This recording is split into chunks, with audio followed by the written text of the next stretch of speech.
Welcome to 5786.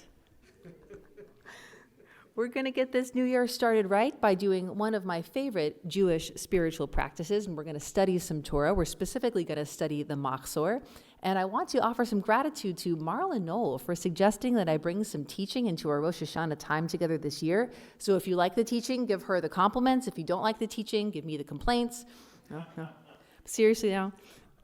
This is my third high holidays with Adat Shalom, and my third high holidays serving as senior rabbi. But I've been part of leading high holiday services somewhere doing something since practically forever. There are those of us in the Jewish community who have had that experience, that basically as soon as we were able, in my case 14 years ago, someone found us and said, we need your help on the bima at this all hands on deck time of year. Now that being said, this is only the third year that I've been the main point person for setting the structure of the service itself. In past years, I've led different parts of the service. I've really led all parts of the service at one time or another.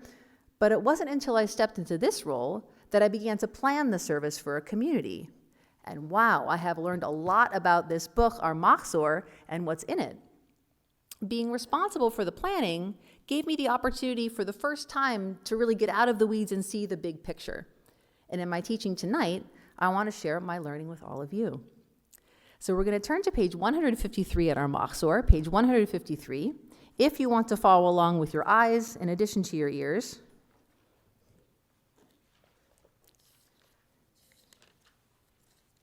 And you'll see here, it's on the left side of the page, the introduction to the three special sections of Musaf. So this is kind of the highlight, the pinnacle of the Rosh Hashanah service is the three special sections of Musaf. And if you look at the top right corner of the double spread page, so another thing to know about this Machzor, if you look at the page numbers, you've got 153 on the left and also 153 on the right. What this is, there's a technical term for this, it's called a double spread. And so if you look at the top right corner of the double spread page, in the outer column of commentary, you see in bold print, it's pretty small though, it says the special sections of Musaf, Malchuyot, Zichronot, and Shofarot. We're going to continue reading there for just half a sentence. The distinctive feature of the Rosh Hashanah Musaf Amidah is the insertion of Malchuyot, Zichronot, and Shofarot. So the sentence in that commentary continues from there, but it takes us into the weeds pretty fast. So if you're feeling brave, keep reading, but if you want to stay more focused, I'd pause right there for now. So we're getting at so far, there are these three special sections of the Rosh Hashanah Musaf Amidah, the pinnacle of the Rosh Hashanah service, Malchuyot, Zichronot, and Shofarot. Okay. And now let me state something that might be obvious. All this liturgy, all the text of these prayers is really rather unfamiliar to us. Unlike the text of the Shabbat liturgy, which we say once a week, this text is only said twice a year on the first and second days of Rosh Hashanah. So really, whenever it is we see the text, we've already kind of forgotten exactly what it is. It's very easy for us to get disoriented. And because, of course, this text is very important, after all, it's the high holidays, there's a very important feature built into the text to help us find our way, to help us make sense of things. And that feature is repetition. Repetition is one of the most important things that we can do in the process of learning. When we do something over and over again, it becomes familiar. We start to find our way. Even in those moments when we're still in the middle of the learning process, when we think we've heard something before, even if we're not sure, repetition can still serve to anchor us down as we feel like we're starting to drift away on a sea of Hebrew prayers. So let's look at where we find repetition in these three special sections of Musaf. So on page 153, we have the introduction, and that part is not repeated. It only happens once in the Musaf service. And then on page 154, that begins a section called Malchuyot. The theme or the topic of this section is God's sovereignty, God's queenly or kingly rule of the entire universe. And this is the most distinctive of the three sections. You'll be sure to remember it, because this is where the section where the rabbi and the cantor and members of the community, if they like, bow down all the way to the floor. So we'll turn ahead now to page 157. We're nearing the end of the Malchuyot section, and we know we're nearing the end because we see a concluding blessing. We can see it on the last three lines in English. We read, Baruch atah Adonai, ruler of all the earth, who makes the people Israel and the day of remembrance holy. We skip the bracketed word in red because it's not Shabbat. Now this is almost the end of the Malchuyot section. And now we turn to page 158. Now this is the three-part selection that is repeated at the end of each of the special sections of Musaf. First we have the shofar blasts, then we have this paragraph Hayom Harat Olam, and then this other paragraph Areshet Sefatenu. Even if we don't know exactly what these words mean, this three-part selection will be familiar to us when we hear it over and over again. This is our repetition, our anchor. It lets us know that one of the special sections of Musaf has come to an end. And that's the first one, Malchuyot. Now let's turn to page 160. And that begins the second special section of Musaf, the section called Zichronot.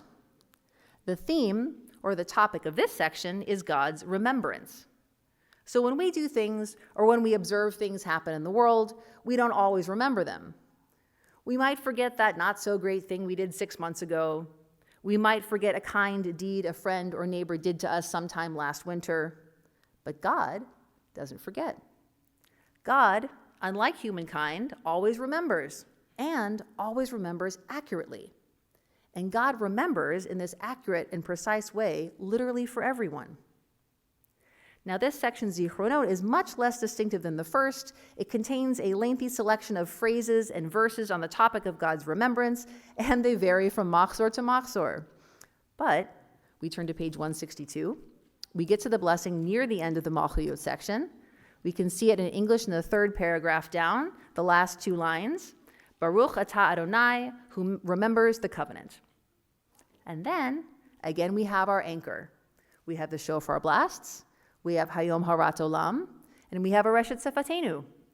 We hear the repetition, and even if we're feeling pretty lost at this point and we're on the wrong page of the machzor, we can still tell that something's happening.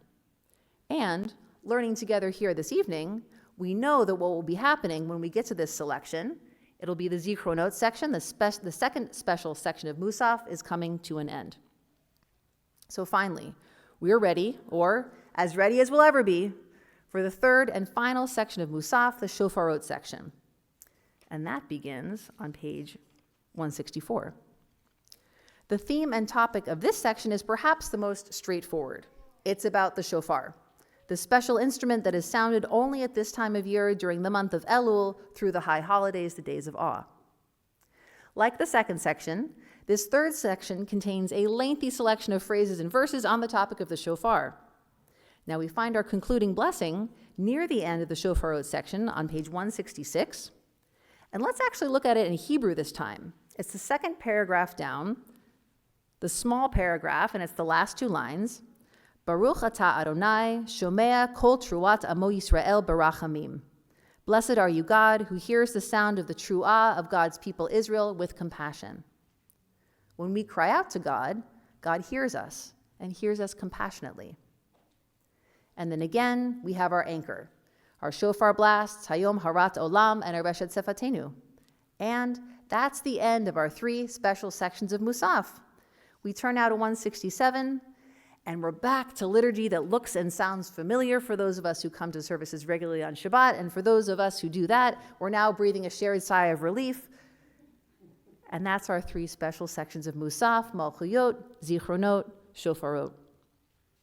When we reach these sections and these words in our machzor tomorrow and the day after that, I hope that our learning this evening will help to impart upon us a sense of familiarity, maybe even a sense of ownership that we didn't have before. I hope our learning this evening will prime our ears and eyes to take note of the repetition that is there to help us understand where we are in the sea of prayers. And I hope our learning today will give us an anchor, should we choose to use it, so that as we drift in the sea of prayers, we don't feel like we're being washed away, that instead we feel more like we're floating on the waves. May we all have a good and sweet beginning to this new year ahead. Shana Tova.